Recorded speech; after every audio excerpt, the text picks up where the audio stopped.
Valedictorians. A part of every graduation ceremony is the valedictorian. That traditional piece where you get to hear from the student that exemplifies who we are at our best. Now, as I said earlier, we have a very techie kind of commencement ceremony, and this event is no different. Look up here, what you're seeing is a 3D print of the head of our valedictorian. What's kind of neat about this is it was done with very cutting-edge technology. This is an iPad with a very small device on the back, and this came from our new technologies lab.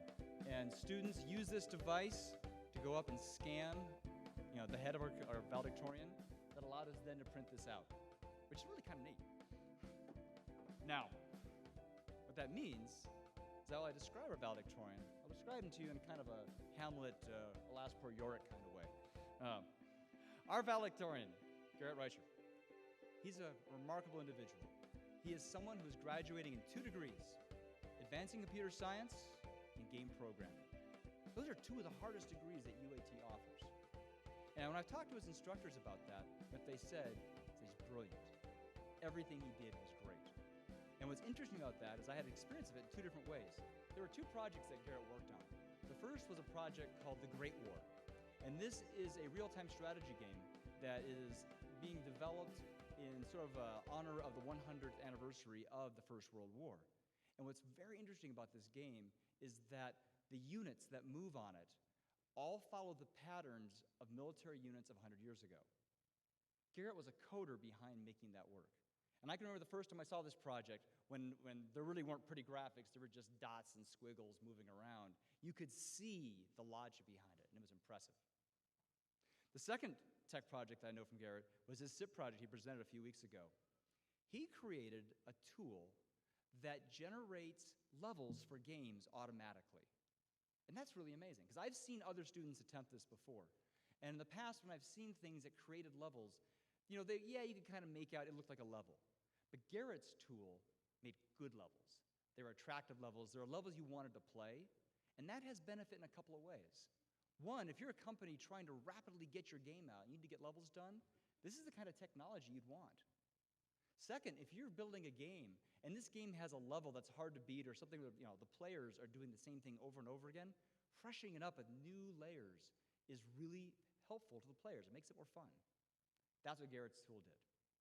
Now, the last piece of this that really makes him be more than just a top academic student is the thing that his English professors told me. And that is that when Garrett would do papers, they would give him feedback, and he would change, and the papers became really good. In his communication classes, when he gave a speech and they gave feedback, he would change, and he became a good speaker. And what is so impressive to this, what so models what UAT is about as a graduate, is that Garrett is brilliant. He's leaving with some of our techiest stuff, but he's leaving able to communicate what that tech means to everybody else. And the degree that that is needed in our community now is so huge. We are so very proud of him. It's my honor to introduce Garrett to you as our valedictorian. Garrett?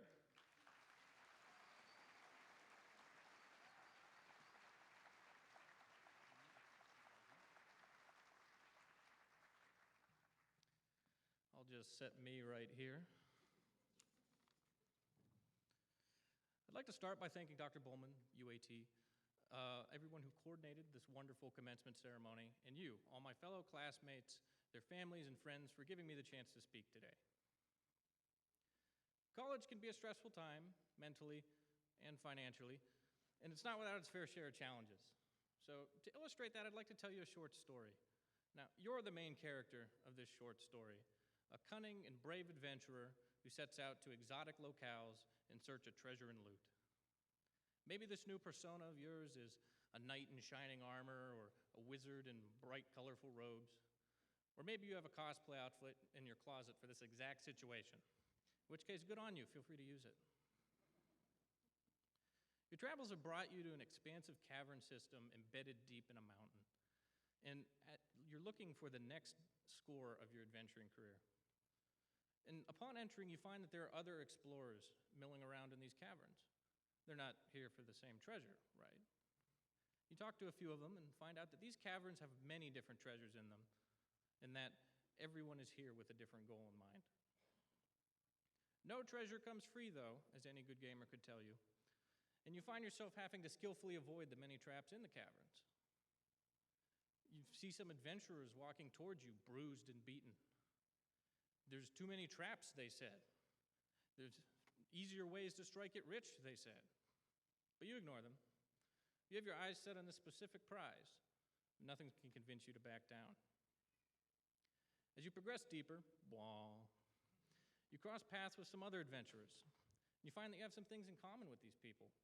You talk about past journeys, talk about where you're going to go in the future, talk about the time you all had a little too much ale.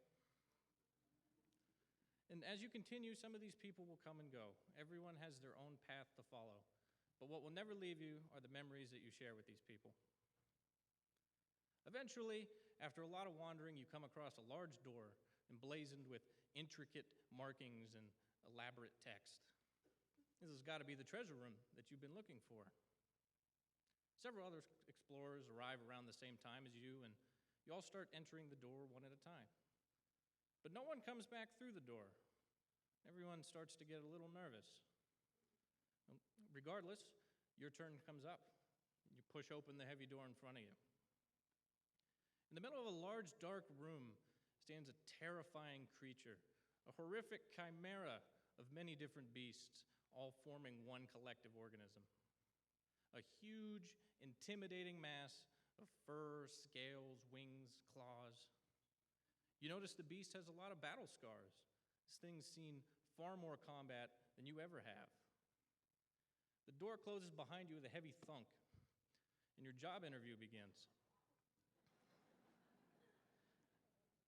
You begin to question yourself.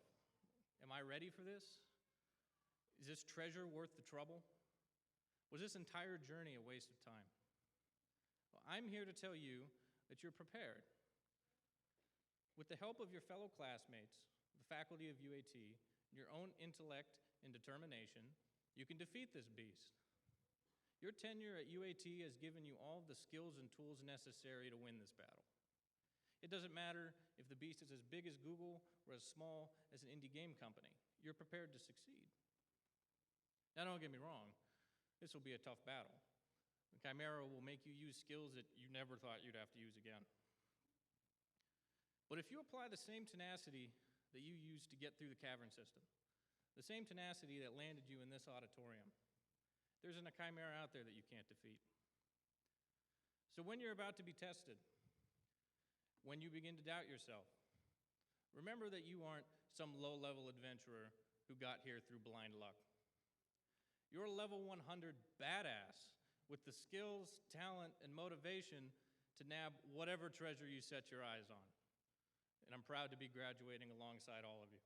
Thank you.